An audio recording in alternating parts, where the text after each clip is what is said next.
Time management by doctor Sudhir Dixit.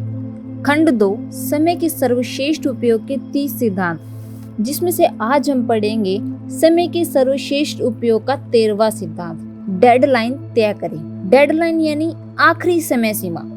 Deadline दरअसल पुराने जमाने में किसी जेल के चारों ओर खींची उस लाइन को कहा जाता था जिसके आगे जाने पर कैदियों को गोली मार दी जाती थी। आजकल डेडलाइन पार करने पर आपकी जान तो नहीं जाती, बल्कि आपकी प्रतिष्ठा और करियर में तरक्की के अवसर जरूर चले जाते हैं। इसीलिए डेडलाइन को गंभीरता से लें। अगर किसी दूसरे की डेडलाइन नहीं है तो बेहतर यही रहता है कि आप खुद ही अपने कार्य की डेडलाइन तय करें। यह सोचें कि कोई काम कितने समय में किया जा सकता है। आपातकालीन स्थितियों के लिए थोड़ा मार्जिन रखें और अपनी डेडलाइन यानी काम पूरा करने की आखिरी तारीख तय कर लें। शुरुआत में आपको थोड़ी दिक्कत आ सकती है, लेकिन कुछ समय बाद आपको डेडलाइन के भीतर और उससे पहले ही काम पूरा करने की आदत पड़ जाएगी। डेडलाइन तय करना एक ऐसी लाभकारी आदत है जिससे आप जीवन के हर क्षेत्र में ज्यादा तेजी से तरक्की कर सकते हैं। आखिर डेडलाइन में ऐसा क्या होता है जिससे आपकी क्षमता बढ़ जाती है और आप ज्यादा तेजी से काम पूरा कर लेते हैं? अब देखिए, पहली बात यह है कि इससे आपको एक स्पष्ट लक्ष्य मिलता है और हम सभी जानते हैं कि स्पष्ट लक्ष्य होने पर हम ज्यादा तेज काम कर सकते हैं। दूसरे, इससे आप एक योजना बनाते हैं और उस पर चलने के लिए खुद को अनुशासित करते हैं। तीसरे, डेडलाइन उस काम पर आपके दिमाग को केंद्रित रखती है जिससे आप उसे समय सीमा में पूरा करने के नए नए तरीके सोच सकते हैं। आपने खुद अपने जीवन में महसूस किया होगा कि जब आपको डेडलाइन दे दी जाती है कि यह काम अमुक समय तक हो जाना चाहिए, तो आपकी हर इंद्रिय सक्रिय हो जाती है। आपके भीतर एड्रेनलिन का स्राव हो जाता है और आपका आलस भाग जाता है। आप सक्रिय हो जाते हैं और पूरा ध्यान केंद्रित करके काम में जुट जाते हैं। आप जानते हैं कि अगर वह काम समय पर नहीं निपटा तो आफत हो जाएगी। इसीलिए आप सुबह थोड़ा जल्दी उठते हैं, पूरी एकाग्रता से काम करते हैं, देर रात तक काम करते हैं, कम सोते हैं, कम समय बर्बाद करते हैं और आखिरकार उस काम को समय पर पूरा कर देते हैं। अब एक छोटा सा थॉट है आपके लिए। केवल वही युद्ध मूल्यवान होता है जो इंसान अपने साथ करता है। इसे एक उदाहरण से समझे। मान ले सामान्य स्थिति में आप 6 मिनट में 1 किलोमीटर दौड़ते हैं, लेकिन अगर कोई खूंखार कुत्ता आपके पीछा कर रहा हो तो आप कितनी तेजी से भागेंगे? जाहिर है आप 6 मिनट से बहुत कम समय में 1 किलोमीटर की दूरी पूरी कर लेंगे।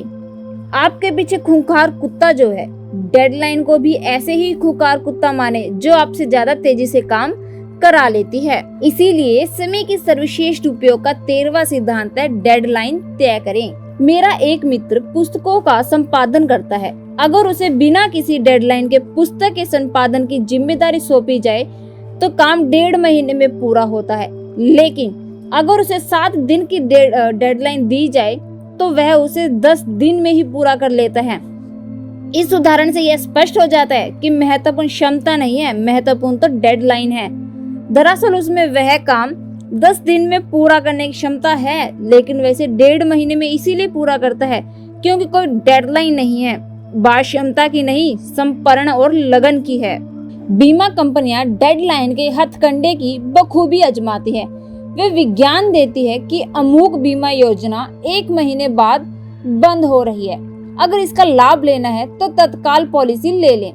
कार कंपनियां भी डेडलाइन का महत्व पहचानते हुए विज्ञापन देती है कि अमुक तारीख से कीमतें बढ़ने वाली है, अगर अभी कार खरीद लोगे तो फायदे में रहोगे। ग्राहक अपने फायदे को देखते हुए बीमा पॉलिसी या कार खरीद लेते हैं। इस तरह हम देखते हैं कि डेडलाइन सिर्फ काम करने का ही नहीं, सम्मान बेचने का भी अनोखा पेतरा है। जब आप ग्राहक को बता देते हैं कि अमुक तारीख डेडलाइन है, तो वह उस तारीख तक निर्णय लेने के लिए मजबूर हो जाता है। वरना आप और मैं दोनों ही जानते हैं कि ग्राहक से निर्णय करवाना आसान नहीं होता। अगर डेडलाइन न दी जाए तो शायद वह जिंदगी भर निर्णय नहीं ले पाएगा। कुछ लोग यह मानते हैं कि डेडलाइन से काम की गुणवत्ता पर बुरा असर पड़ता है। उनकी बात कुछ हद तक सही है, लेकिन यह तभी सही होता है जब आखिरी मिनट पर काम शुरू किया जाए। दूसरी ओर, अगर डेडलाइन के आधार पर पहले से योजना बना ली जाए तो काम की गुणवत्ता में कोई कमी नहीं आएगी। मान ले कोई सेल्समैन 100 सौदे करने के लिए 1 महीने की डेडलाइन बनाता है। अब अगर 25 दिन बर्बाद करने के बाद जाकर उसे होश आता है और वह काम में जुट जाता है, तो उसे हर दिन 20 सौदे करने होंगे, जो बहुत मुश्किल कार्य है। अब एक छोटा थॉट है आपके लिए, जो सबसे ज्यादा जानता है वह बर्बाद समय के लिए सबसे ज्यादा दुखी होता है। दूसरी ओर अगर वह महीने के पहले दिन से ही इस काम में जुट जाए, तो उसे हर दिन केवल 3-4 सौदे ही करने होंगे, जो तुलनात्मक रूप से आसान है। तो डेडलाइन के महत्व को पहचानें और उसका उपयोग करके अपनी क्षमता व गति को बढ़ा लें।